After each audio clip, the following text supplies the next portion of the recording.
Most discipline doesn't fail in the morning. It doesn't fail at work. It fails after 9 p.m. That's when motivation is gone, energy is low, and boredom takes over. You sit down for a minute, grab your phone, start scrolling, and suddenly it's midnight. Another day wasted, another promise broken. Here's the truth no one tells you.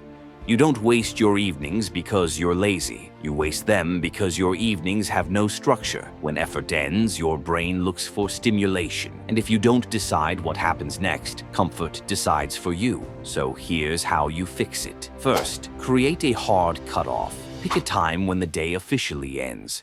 No work, no stress, no decisions. This tells your brain the grind is over, so it stops craving escape. Second, replace scrolling with one low-effort anchor. Not productivity, not hustle. One simple activity you do every night. Reading, journaling, light planning, a calm walk. Same action, same time, every day. Consistency matters more than intensity here. Third, reduce stimulation. Don't fight it. Lower lights. Put the phone away physically, not mentally. Change the environment so your brain naturally slows down. Discipline at night isn't about willpower.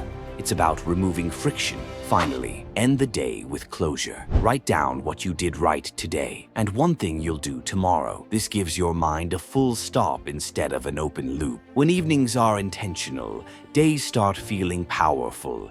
When nights are controlled, mornings become easier. Fix your evenings, and your whole life starts to organize itself.